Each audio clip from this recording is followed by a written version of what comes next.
Hello and welcome back to day 2 of uh, Christy's Beautiful Life 30 Days of Sketches, and welcome also back to Nat Scraps. Didn't know what order to say that in today. I'm sorry guys. Today we're working on a sketch. You can see the sketch up there in the top right hand corner, and I start off thinking that I am going to use some old crisp air paper, but then I pull out a kit here that is a cut above kit that I haven't done yet. Now the cut above kits are being redone now. The subscription is no longer. You used to be able to get a 3 or 12-month subscription. These are fantastic. Basically you can put the pages together and have them scrapped within minutes, but these ones are ones I have not completed. So I thought I would grab this one out. I liked the blue and green tones in this. My photo that I chose right there at the start has my son in a grey jumper that has a green stripe. Now it is quite a bright green when you actually really look at it. So I wanted some green tones that brought that in, but I didn't want to have it smack bang in your face. I thought this worked really well. I'm cutting the photo down for the second photo that there is a photo mat for. Now it's meant to be a 3x4 photo. I just squeezed him in, so I made him a 3 1/4 by 4 1/4 rather, so the photo mat's just a little bit smaller on that one. Now I'm going to pull out a few more of those bits and pieces of embellishment. You may have just seen me cut off those pieces on the side. I did like those colours that were on the side, but I wanted to not have all of those colours. I thought that was a bit too heavy and then to be able to incorporate the sketch as well. So yeah, and here you can see me putting on one of the sticker strips, and I'm thinking about using that to fill the gap between the paper I have underneath and what's on top, and I discard that idea really quickly. There's quite a few things I do in this layout where I sort of do them and then I discard them, so which, if you've been watching me for a while, is typically the way I go. But it does show you I don't plan my pages. I sit down and do them, and they're not exactly planned out. This little banner there, I do love it. It's gorgeous. It's got what did it have on the back? Something New Beginnings. I didn't think quite New Beginnings was what I needed on this page, but I did love the idea of that banner and thought that I would use it with a title on. You'll see later that that doesn't quite work out, but we'll get to that very soon. Here I'm pulling out lots of other things that are in that kit. So they had some little bits of banner, they had the little tags, they had heaps of stars with 3 different designs, sizes, and in 2 different colors, as well as a sticker. So I was thinking, yes, the 3 little embellishment clusters that my sketch has on it, I'm going to turn those into those stars with a few other little bits and pieces thrown in for good measure. Here I am just doing a little bit of hand stitching so that this wood grain pops a little bit more from the background. So before I'd done that hand stitching, it kind of just melded in a little bit, and I wanted it to pop just a little bit more.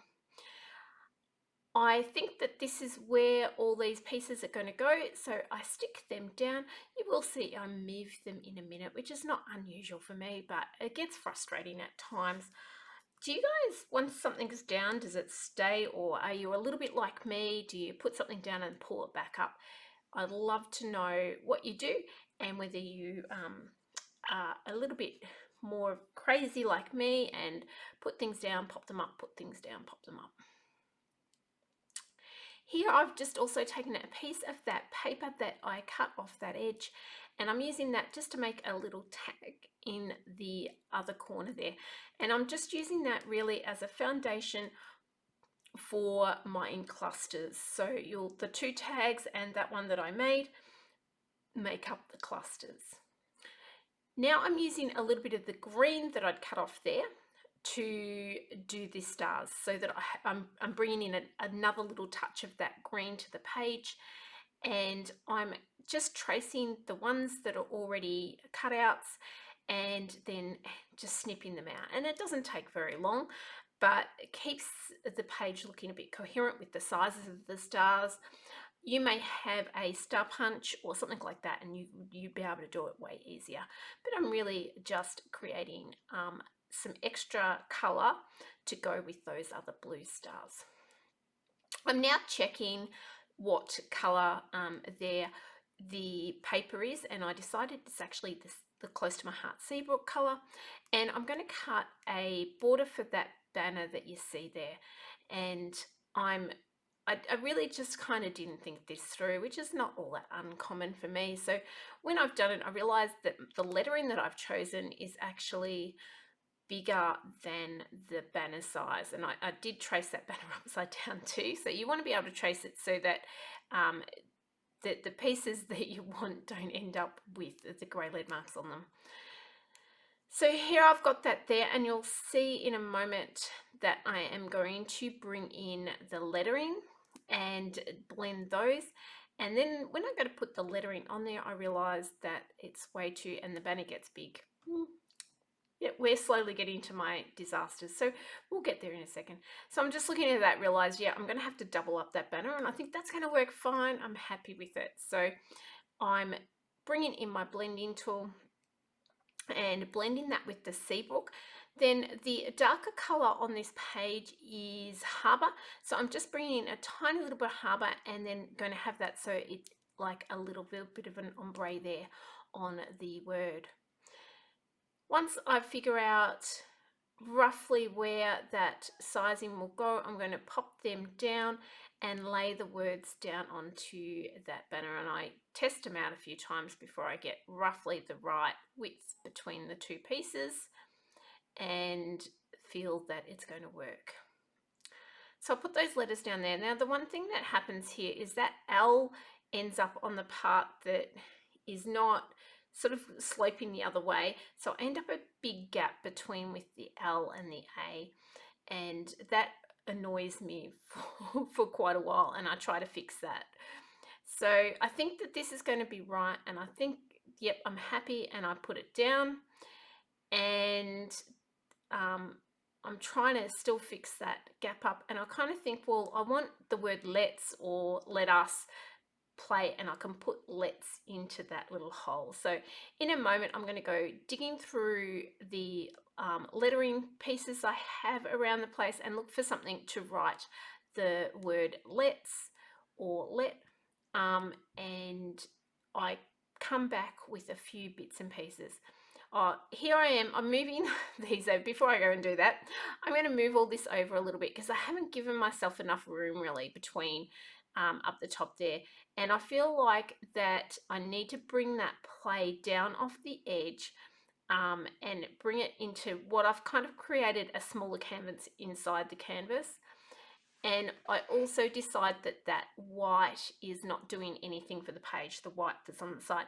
Now this background white that is on the 3/4 of the page that I've kept, it's actually got some muted like little bits of grey and stuff in it. So when you put white, when I put the white right next to it, it didn't look different enough, but it didn't look the same. So I bring that in, and I'm now kind of considering that wood grain area my canvas and bringing all of the elements kind of in a little bit. I've got a little piece of the Cherish bulk paper that I have popped behind that, and I'm happier, but I wouldn't say happy with that, but I'm happier. So you can see I'm still playing with those elements. I kind of let it go and move on now to these alphabet pieces. I decide to bring in this lettering that's got the absolute matching blue, but it also brings in an element of cream. And when I do that, I realize I'm going to have to bring some of that cream into my embellishments clusters as well. Otherwise, those lettering are going to look so out of place. It just looks wrong. Thankfully, the sheet that I'm taking this from is sort of like a winter sheet. It has elements of cool cool and winter and Christmas and things in it.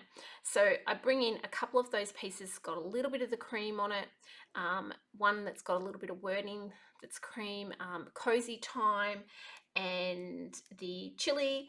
And he's all rugged up. Obviously, it's either winter or a late autumn. I cannot remember what time of year I took these photos. They're probably 13 years old, so or 12 years old. So I can't remember what time of the year it was done, but he's definitely rugged up and he's having a bit of a play outside. So it's definitely not the middle of summer. And that kind of goes along with these kind of snowflakes that are, or stars that have like a snowflakey little grains in them, which you can't really see on here, but in the close-up you will. I then add all the bits and pieces. I'm going to go back in, add some little silver, which brings a bit more of a chilly feel to it. And to be honest, guys, I then did this, edited the video, and when I was editing the video, I went, oh, that banner is still annoying me. So I've come back and I finished it. So you'll notice on the thumbnail, I have the banner still on there, but I came back at the end of this video because I decided I still wasn't happy, guys, and I changed up this end. I'd love to know what you liked, whether you liked it with the banner on there, whether you thought I should have done something different. I'd love to know what you thought of this one. So that is it, guys. Once I've come back and replaced on that alphabet, it is all done.